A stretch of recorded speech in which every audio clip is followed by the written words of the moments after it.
word for word. Nishamya, after hearing. Tat, that. Vaktir, the speaker. Didrikshaya, just to find out who spoke.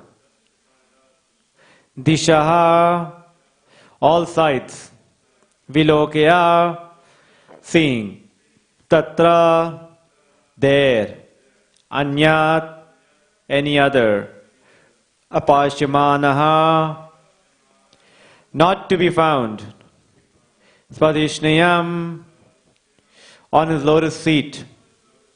Asthaya, sit down. Vimrishya, thinking. Tat, it. Hitam, welfare. Tapasi, in penance. Upadishtaha, as he was instructed. Eva, in pursuance of. Adade, gave. Manaha, attention. Translation and purport by His Divine Grace Srila A.C. Bhaktivedanta Swami Srila Prabhupada. Srila Prabhupada ki. When he heard the sound, he tried to find the speaker, searching on all sides. But when he was unable to find anyone besides himself, he thought it wise to sit down on his lotus seat firmly and give his attention to the execution of penance as he was instructed. Purport. To achieve success in life, one should follow the example of Lord Brahma, the first living creature in the beginning of creation. After being initiated by the Supreme Lord to execute tapasya, he was fixed in his determination to do it. And although he could not find anyone besides himself, he could rightly understand that the sound was transmitted by the Lord himself. Brahma was the only living being at that time, because there was no other creation and none could be found there except himself. In the beginning of the first canto and the first chapter, first verse of the Srimad Bhagavatam, it has already been mentioned that Brahma was initiated by the Lord from within. The Lord is within every living entity as a supersoul, and he initiated Brahma because Brahma was willing to receive the initiation. The Lord can similarly initiate everyone who is inclined to have it. As already stated, Brahma is the original spiritual master for the universe, and since he was initiated by the Lord himself, the message of Srimad Bhagavatam is coming down by disciplic succession.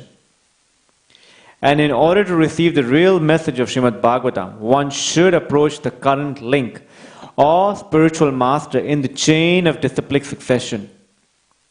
After being initiated by the proper spiritual master in that chain of succession, one should engage himself in the discharge of tapasya in the execution of devotional service.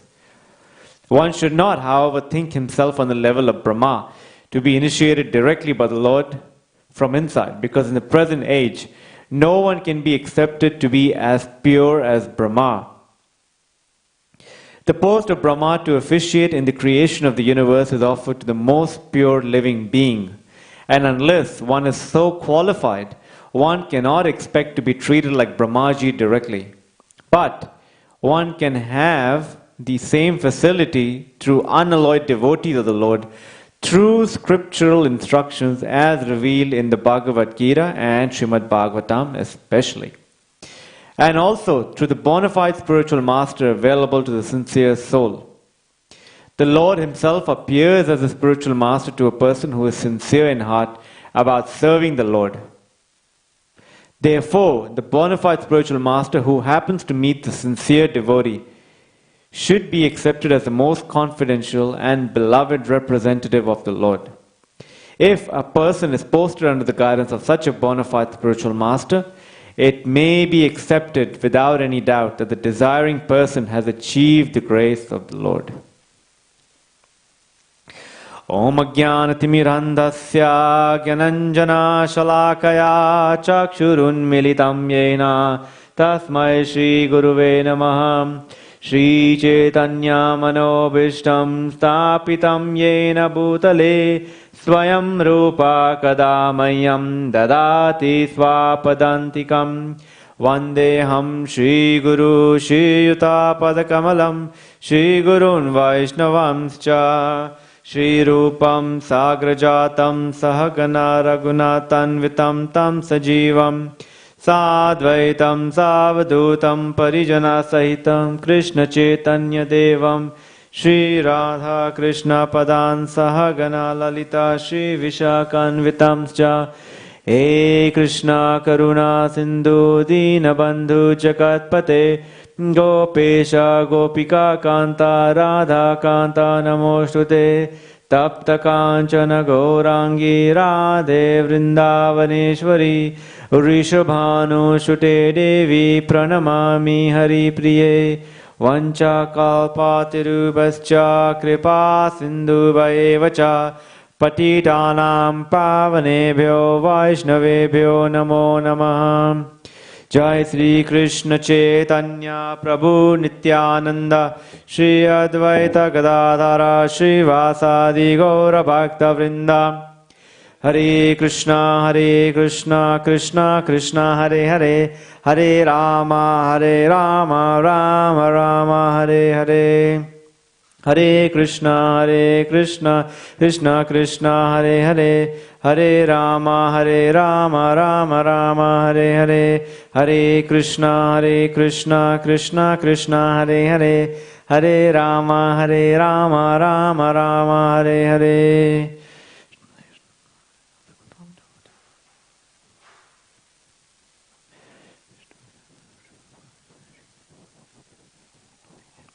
Hare Krishna. So read the translation again. Today is Canto 2, Chapter 9, Text 7.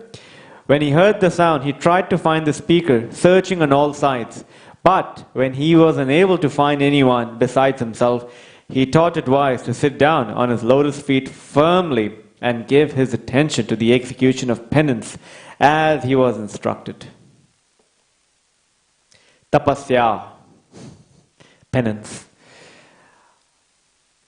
So actually when I was reading this text and reading the verses leading up to it, and I'm sure some of you must have caught hold of this, if you read text 4, 2:9, text 4,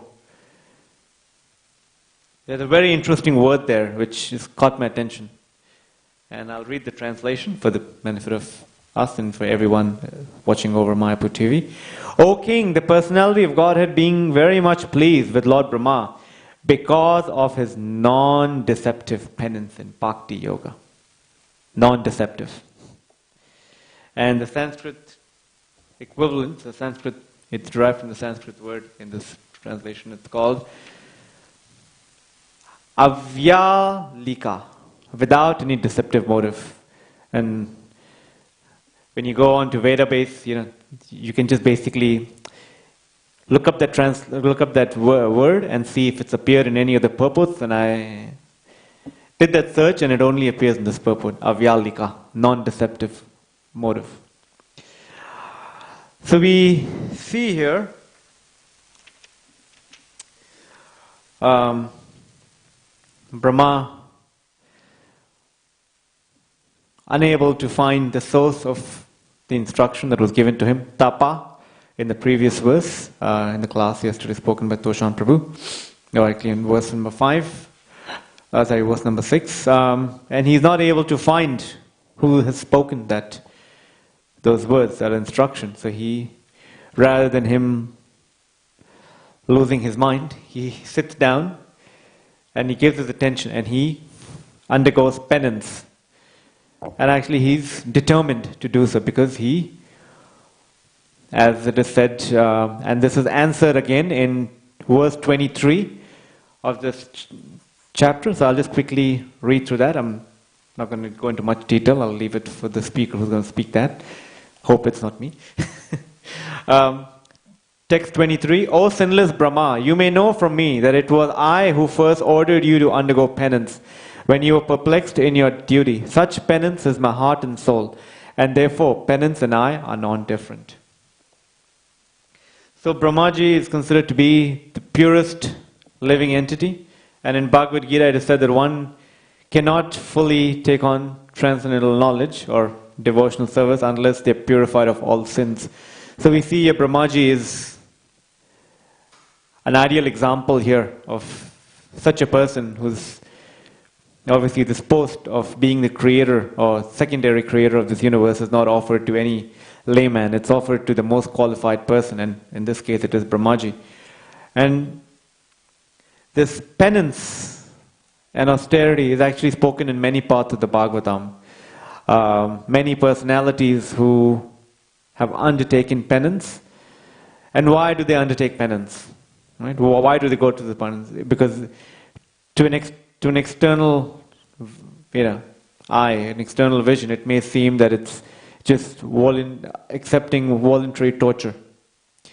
But actually, if you read the Bhagavatam, Canto 5, Chapter 5, verse number 1, in that Rishabhadev speaks to his sons and he says that one who has gotten, I'll paraphrase it, one who has gotten this material body, and especially this human form of life, material body and especially this human form of life, should not waste this human form of life in sense gratification, which is actually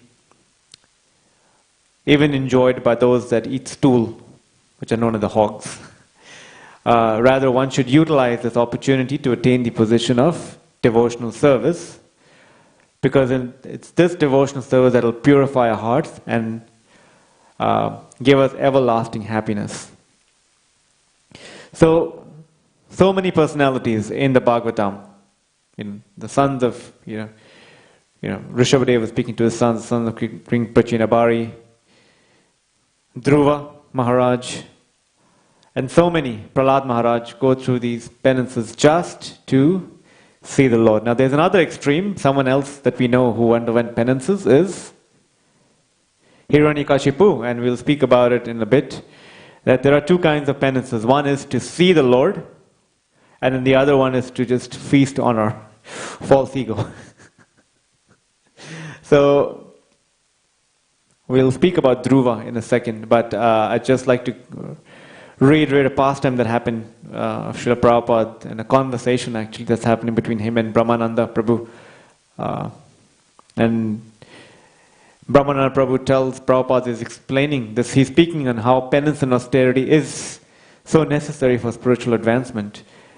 And he said that you may have all good facilities, but if you don't make good use of the human form of life, then you're just worshipping hogs. And Brahmananda Prabhu then intervened. And Prabhupada actually, I've seen some hippies in New York who are actually worshipping hogs. And Prabhupada said, see, this is what's predicted in the Bhagavatam. There will be a time where people will be worshipping hogs because there's, the culture and would be so degraded that because there'll be no inclination to have access to higher knowledge. So people will stoop down to such levels. So he's urging everyone to just take advantage of this transcendental knowledge.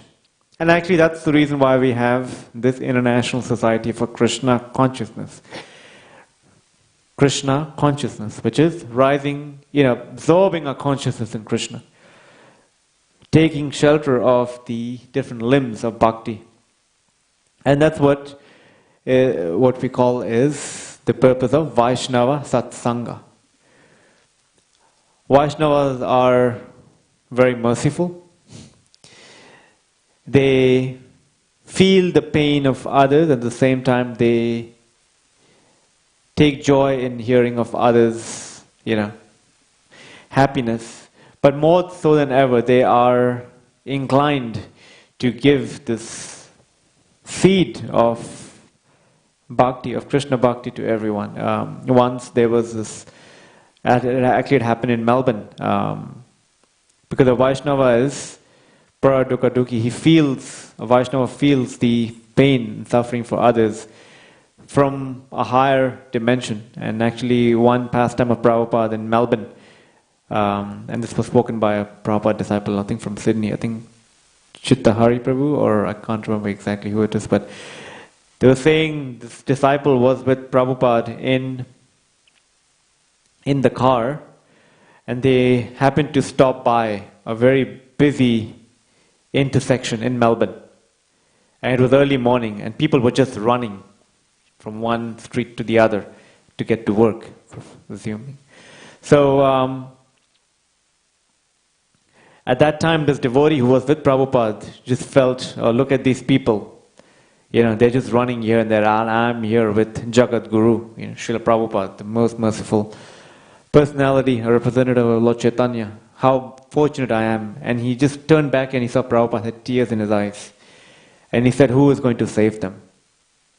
So that's who we are. We as devotees should feel the compassion for living entities, and we should be willing to undergo penance just for the pleasure of the Lordship Shri Radha Gopinath and Srila Prabhupada. Because if we just look at our lives,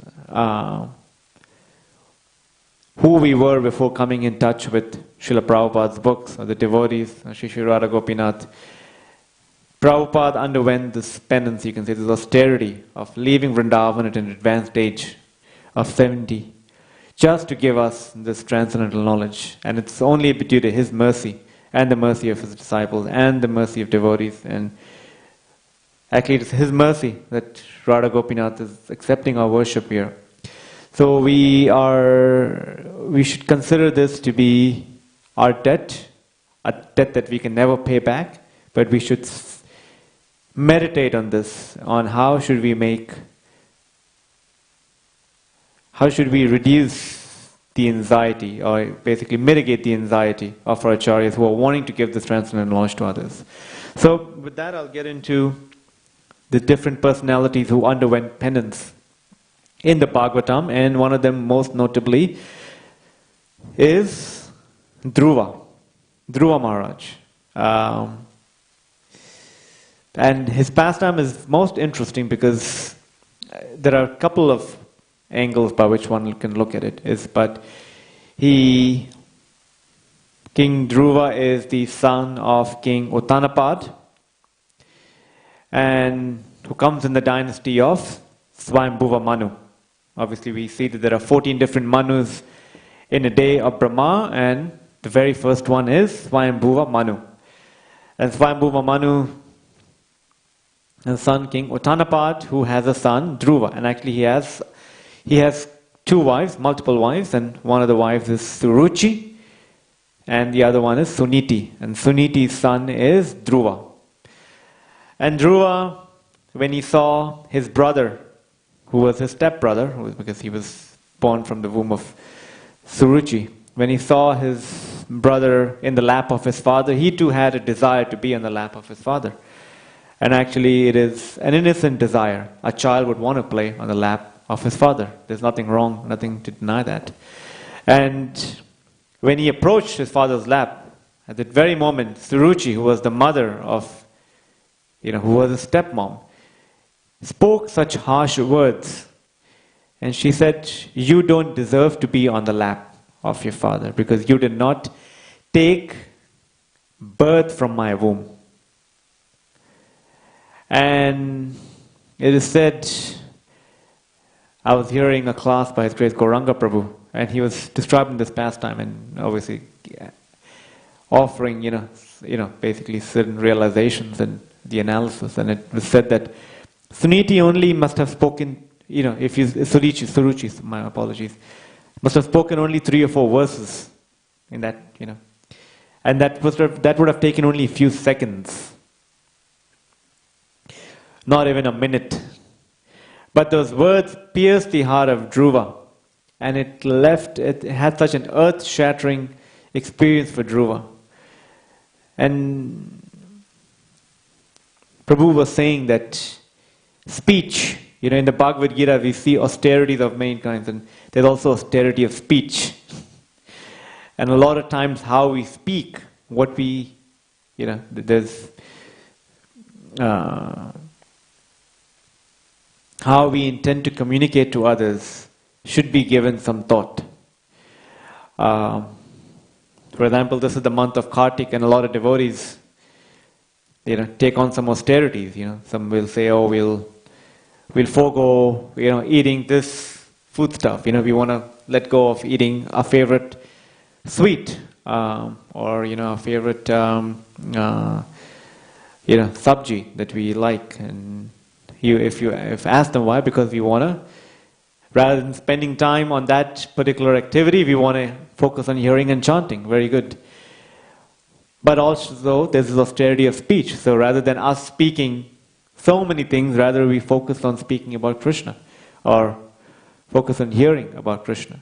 So coming back to this, where Suruchi's speech left such an earth-shattering experience, and then she continues to tell Dhruva that actually it is not possible for you to achieve what you want to achieve. But there's only one way, and that is you worship Narayan, the Supreme Personality of Godhead, because through him all desires are fulfilled.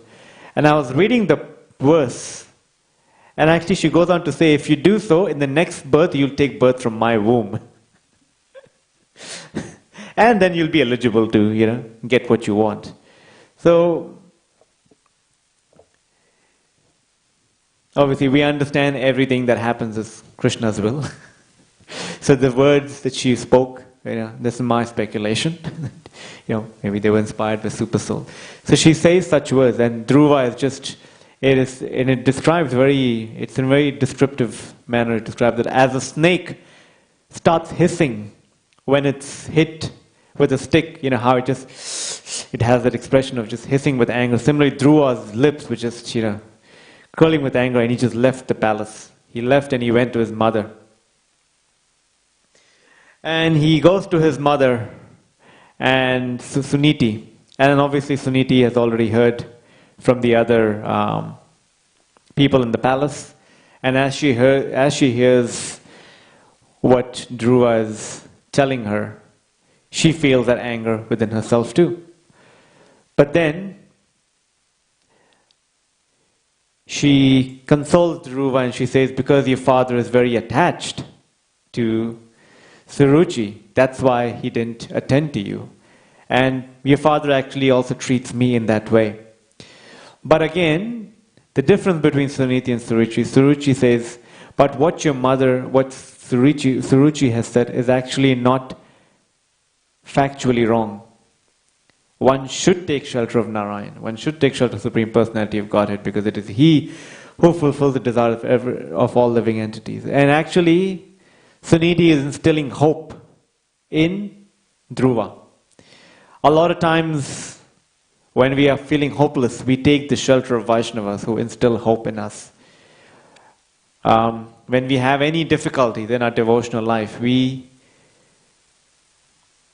take shelter of Vaishnavas because they can pull us out of this, well of material existence, and to encourage us to keep persevering on this path of bhakti. So Suniti distills optimism in Dhruva. And Gauranga Prabhu was saying that how Acharyas say that a Vaishnava is an eternal optimist. They'll always see the Krishna element in every situation. They're always keen on somehow or the other connecting whatever situation they're in to Krishna's to Krishna's will.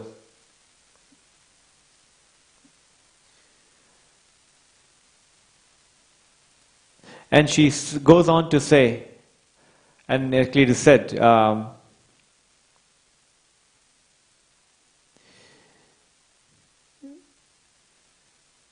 if you also see, I'm just going to step back, but if you also see the story of Advaita Acharya, how he felt hopeless seeing the situation in Navadvip, and now he felt that the only person who could rectify it was the Lord incarnated himself.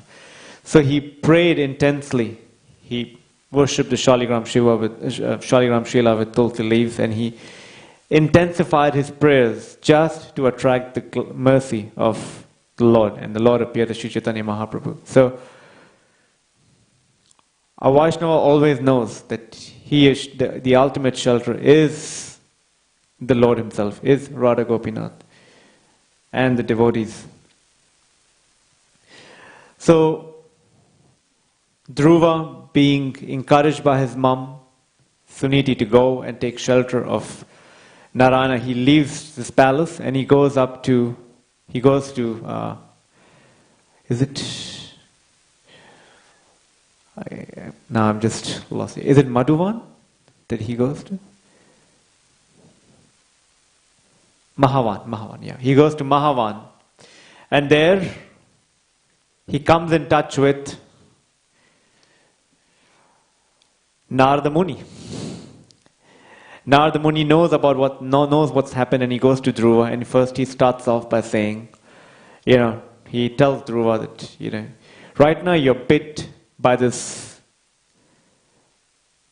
disease of envy. You're envious, and that's why you're doing what you're doing. So, he said, your mind is very disturbed. And the remedy, he gave him these 3 principles that always take shelter of these principles and you'll never be affected by anything. If you meet someone more qualified than you, take shelter of that person. If you meet someone lower than yourself, then extend your compassion, extend your mercy to that person. If you meet someone equal to you, then you become friends with him. Obviously, this is who a Madhyamadikari is, and he said if you do so, you'll never be affected by anything. And he said for now, many sages have tried in the past to chart on this path of self-realization, and then they fail so many times, and then after many, many attempts, they actually are successful. So you're just a small boy. Go back to your palace, just make peace with yourself.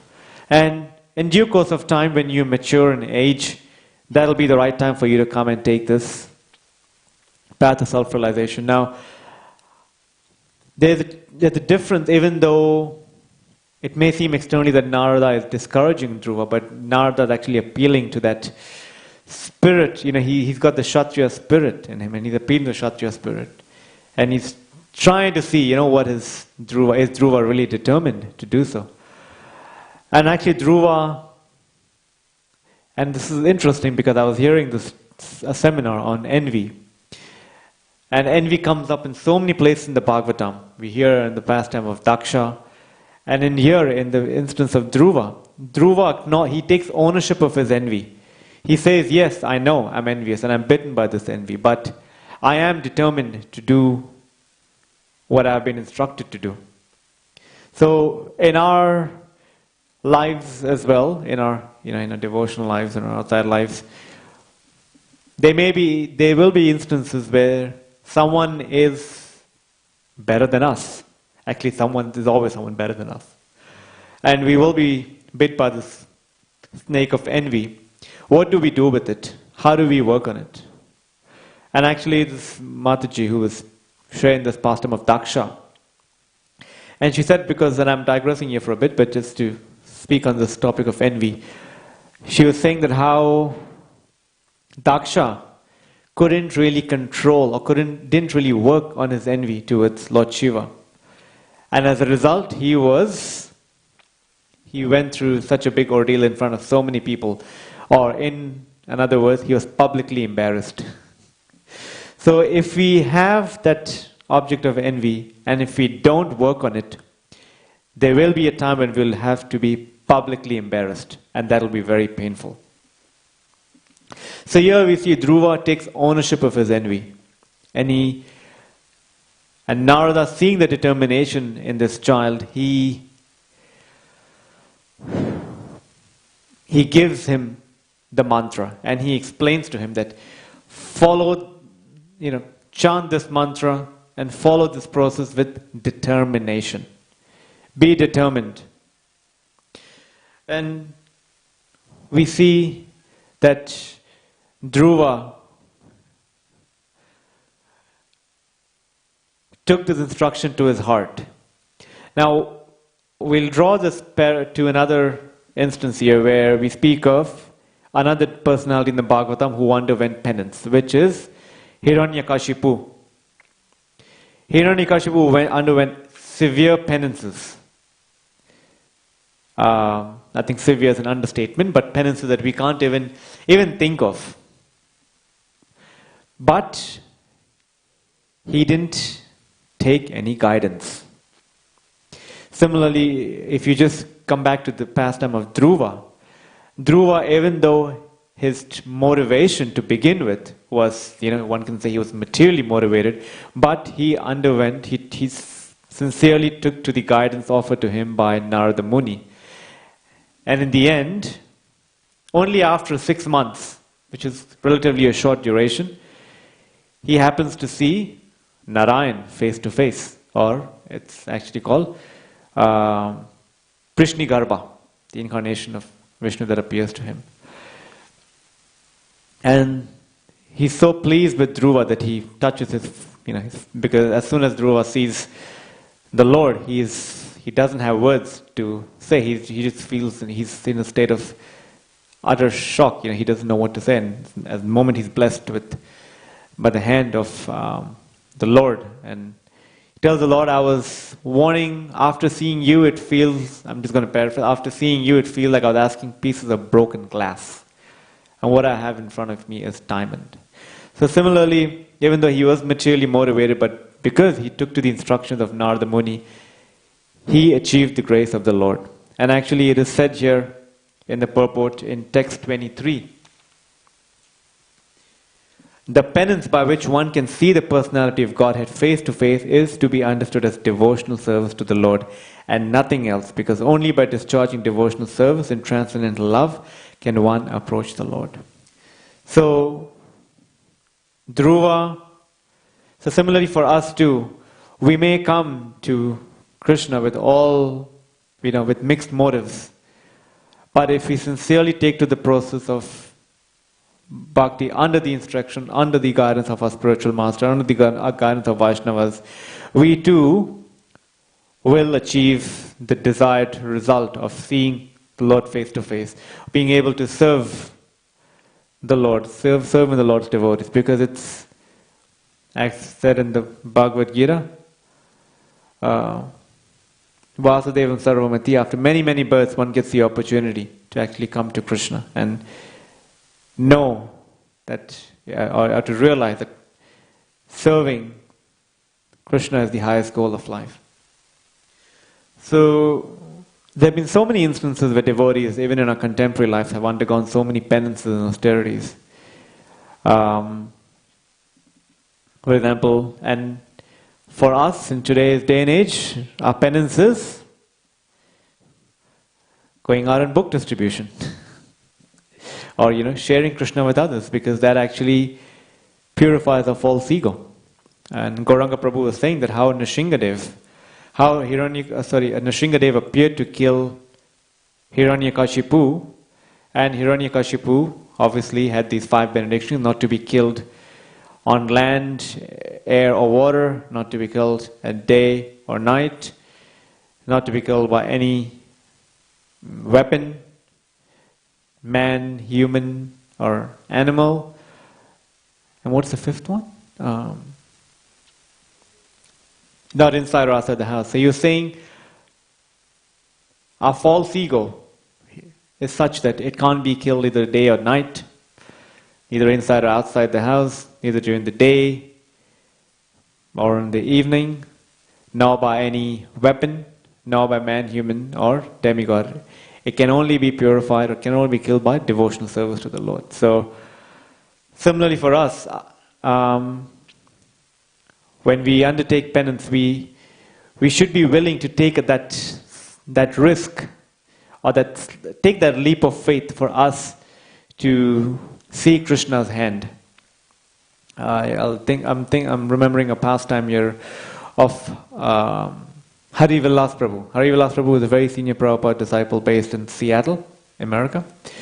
And he said that how back in the days, what this penance translated to was complete dependence on Srila Prabhupada's instruction and complete dependence on Krishna. And when we do that, we see there is, obviously Krishna says in the Bhagavad Gita, I am adventure. So we experience that adventure when we just take that slight leap of faith, just to push ourselves out of that comfort zone. So Hari Vilas Prabhu was saying that Prabhupada, back in, I think it was in Paris. He was a temple president of Paris. And news had come that Prabhupada is arriving to Paris tomorrow morning. The they basically said that he'd be arriving, in 2 or 3 days' time. And he said that time devotees had no money, no Lakshmi at all. And they had some Lakshmi just to renovate, just for enough to just get Prabhupada's room in order, just to have enough, facility just for programs. But they didn't even have any facility or they basically didn't have enough Lakshmi to even, devotees didn't have a car. So they didn't know how would they go to the airport to fetch Prabhupada and to bring Prabhupada back. Obviously they were lacking in Lakshmi for some other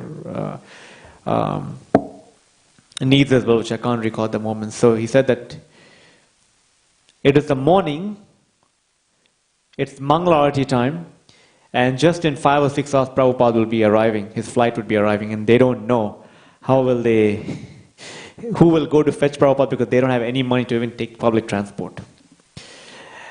And then Hari Vilas Prabhu is like, okay, Prabhupada always says, chant Hare Krishna. Depend on Krishna, and Krishna will provide you for everything.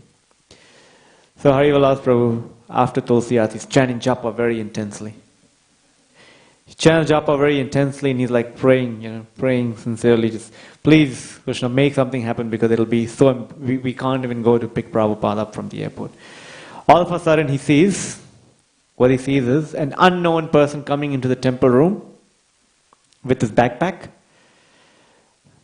And he leaves it, he sits on the ground and he asks the devotee what's happening, and he says, we're chanting japa. And he gives that person a japa bead and he chants japa. And within an hour after chanting japa, he just leaves. He leaves the room, he goes. And obviously, as we know, an hour after japa, and then another hour is the time when darshan is about to open. So just, he's gone. He's not coming back. So Hari Vilas Prabhu goes out of the temple just to see where this person is, just to tell him that you've left your bag here. And then he goes out, he doesn't find this person, he comes back and he says, okay, it's only 15 minutes before darshan opens. And then he says, okay, I'll wait for 15 minutes before darshan opens. So he waits just before darshan is opening. He said, okay, I'll take the bag and I'll see whatever's in there. That's the Lakshmi for Prabhupada. If there is any Lakshmi, then that'll be used for us to go fetch Prabhupada. And he opens the bag and guess what does he find? The Lakshmi needed to go and pick Prabhupada up from the airport and for the other needs that they had. Just exactly the same amount. And the gentleman never came back. So similarly, there's so many such stories, even today as more recent, we find Krishna working such miracles that we just need to take the slight bit of faith that will allow us to experience that Krishna element in every situation. For example, I remember once in Houston, we were having a little outreach program. And there was a fine African American gentleman who walked in, and he was he would sing at choir at the church. He had a very beautiful voice. So his own Gunagarai Maharaj was there, and he heard him speak for a second. He's like, "You got such a beautiful voice. You should sing." And he started singing. He started following in kirtan. And then Maharaj asked him, "What's your story? How did you come here?" He said, actually, it's very interesting. I was coming from Atlanta, another city in America, and I had a bag with me, and a friend of mine was approached by a devotee who gave them the book, Chant and Be Happy. But that friend of his didn't have a place to keep the book, so what did he do? He took the book and put it in my bag. He slid it in my bag because there was no other place for them to keep the book. And unknown to that person who was his friend, that friend had a flight to go somewhere else, to New York, and I was coming to Houston. I had this book in my bag. And actually, it just happened that week, the US government announced a rule that you're not supposed to carry any tablet or any device on the plane, as a carry-on. You're meant to put them in your suitcase. So he was left with nothing but the book, which was Chant and Be Happy. And as he read the book Chant and Be Happy, he said that made so much sense, and he said this mantra that was spoken there. Yeah, it just gave me exactly what I needed to hear, and I just couldn't stop chanting. And as I landed in Houston, I just went to the back of the book and I saw the address for this place, and here I am. And as you asked me to chant, I just chanted. So there are many such stories that continue to happen every day, and that will continue to happen because Krishna is transcendental. Okay, I will stop here. Grantra Shrimad Bhagavatam ki Srila Prabhupada ki Go Premanande.